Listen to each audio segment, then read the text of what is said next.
দুজন বেকার বন্ধু, কখনো তাদের জীবন নিয়ে পরিকল্পনা ছিল না, কিন্তু একদিন তারা পরিস্থিতি বুঝে পরিশ্রম করার সিদ্ধান্ত নেয়। তারা বুঝতে পারে পরিশ্রম করে তাদের ভাগ্য পরিবর্তন করতে হবে। কিন্তু ভাগ্য পরিবর্তন করতে গিয়ে তাদের সাথে দেখা হয় একটা গুলুমুলু চেহারা লোকের সাথে। তারা তাকে থার্ড জেন্ডার মানুষ মনে করেছিল। তারা জানতো না আসলে সে একজন গ্যাংস্টারের লিডার। তখন তাদের সাথে কি হয়, দেরি না করে শুরু করা যাক আমাদের আজকের এই অসাধারণ মুভির কাহিনী।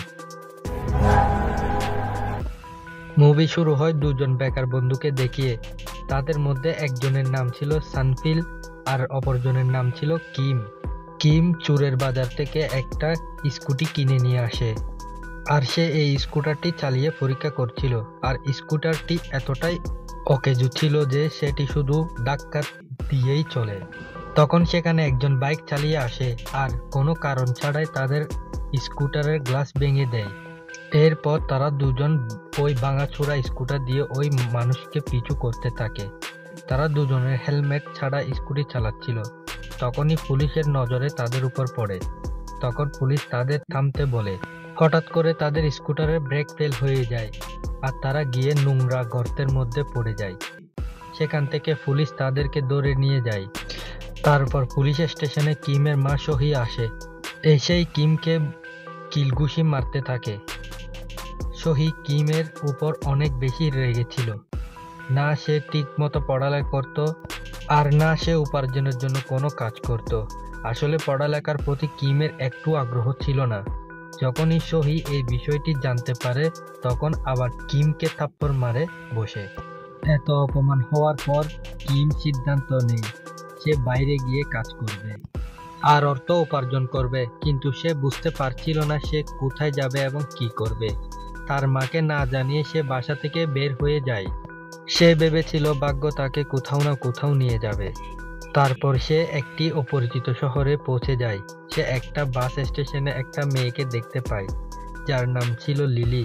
সে লিলির দিকে তাকালে লিলি তাকে লাথি ঘুষি মারতে শুরু করে। বেচারা কিম কখনো ভাবতে পারেনি নতুন শহরে এভাবে স্বাগতম জানানো হবে। তারপর সে একটা রেস্টুরেন্টে নুডলস খেতে যায়। সেখানকার রেস্টুরেন্টের মালিক তার চেহারা দেখে বুঝে গিয়েছিল বাসা থেকে পালিয়ে এসেছে।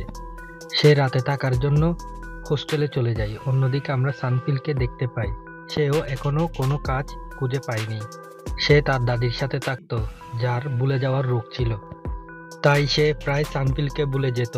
এদিকে আবারও কিম সেই রেস্টুরেন্টে যায়, কারণ সে রেস্টুরেন্টের বাইরে একটি নোটিশ লাগানো ছিল।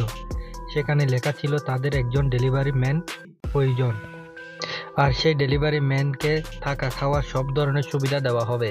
রেস্টুরেন্টের মালিক তার সহজ সরল চেহারা দেখে তাকে কাজে রেখে দেয়, আর সে তাকে সেখানকার একজন কর্মচারীর সাথে পরিচয় করিয়ে দেয় যার নাম ছিল গোমান।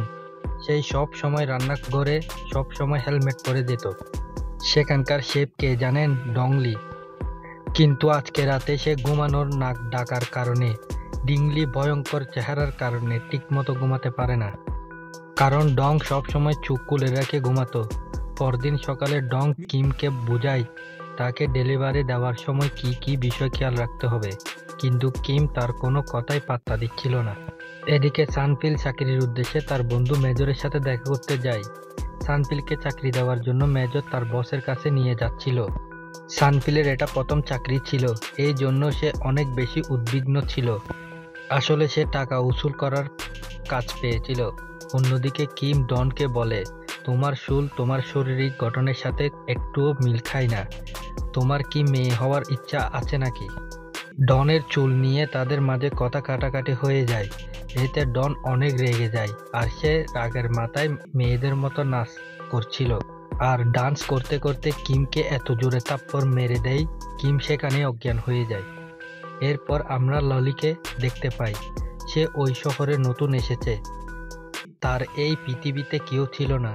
সে এই শহরে দুজন মেয়ের সাথে রুম ভাগাভাগি করে থাকছিল। এদিকে যখন সে নুডলস অর্ডার করে, কিম ডেলিভারি দিতে আসে। ডেলিভারি দিতে গিয়ে সে লিলিকে দেখতে পায়। তখন কিম রেগে লাল হয়ে যায়। কিম প্রতিশোধ নেওয়ার জন্য তার উপর চওড়া হয়ে যায়। সে সেটাও ভুলে গিয়েছিল যে মারামারি পারত না। এই জন্য সে আবারও লিলির হাতে মাইর খায়, আর মাইর খেয়ে সে অজ্ঞান হয়ে যায়। এরপর তার জ্ঞান ফিরে আসে একেবারে সন্ধ্যাবেলায়। এরপর সে দেখে লিলি খাবারের টাকা সেখানে রেখে গেছে, কিন্তু সেখানে খাবারের পুরো টাকা ছিল না। এরপর কিম যখন তার মালিককে বলে একটি মেয়ে কাজ থেকে মাইর খেয়ে এসেছে, আবার সে মেয়েটি খাবারের পুরো টাকাটাও দেয়নি। তারপর মালিক বলে আমি সেই টাকাটা তোমার বেতন থেকে কেটে নিব। কিছুক্ষণ পর কিমের মোবাইলে সানফিলের কল আসে, কিন্তু তার কলটা ডন ধরে ফেলে। সে সানফিলকে বলে কিম আজকে মারা গিয়েছে। আসলে ডন সারাদিন কিমের মজা নিত, এই জন্য তাদের মাঝে বনিবনা হতো না। এরপরে আমরা দেখতে পাই লিলি যখন তার বাসায় ফিরে আসে, তারপর সে দেখে তার রুমমেটদের বয়ফ্রেন্ড এসেছে। এই সব দেখে লিলির একদমই ভালো লাগে না। সে তাদেরকে ওইখান থেকে চলে যেতে বলে, কিন্তু তারা দুজন লিলির সাথে মারামারি করতে থাকে। যদিও লিলি একজন খুব ভালো ফাইটার ছিল, তবু সে একা একা তাদের সাথে মারামারি করতে পারে না। এত মারামারির আওয়াজ শুনে বাড়িওয়ালা সেখানে চলে আসে। তারপর সে সুযোগ পেয়ে সেখান থেকে পালিয়ে যায়। এরপর আমরা দেখি রাতে বেলায় কিম যখন সিগারেট খাওয়ার জন্য ছাদে যায়, তখন সে দেখে গুমান কিসের জন্য অনুশীলন করছে, আর সে উল্টাপাল্টা কিছু ভেবে যায়। আসলে গুমান ফায়ারিং প্যানে খাবার উল্টানো অনুশীলন করছিল, কারণ সে একজন ভালো শেফ হতে চায়, কিন্তু বেচারা এমনটা হতে পারেনি। তখন সেখানে ডন চলে আসে। এরপর কিমকে সিগারেট খেতে বারণ করে। হঠাৎ কিম ছাদ থেকে দেখে লিলি অনেক দ্রুত গতিতে কোথাও ছুটে যাচ্ছে। এটা দেখে সে তার পিছু করতে শুরু করে, যাতে সে তার কাছে থেকে বাকি টাকাটা চাইতে পারে। কিম দেখে দুটো ছেলে তাকে জোরপূর্বক গাড়িতে উঠিয়ে নিয়ে যাচ্ছে। কিমের কাছে এসব কিছু সুবিধা মনে হচ্ছিল না, এই জন্য সে লিলির সাহায্য করতে যায়। ডন এইসব কিছু ছাদ থেকে দাঁড়িয়ে দাঁড়িয়ে দেখছিল। এরা কেউ মারামারি করতে পারতো না, এই জন্য সে ডনকে ডাকতে থাকে, কিন্তু ডন তাকে দেখে বাচ্চাদের মতো লুকিয়ে পড়ে।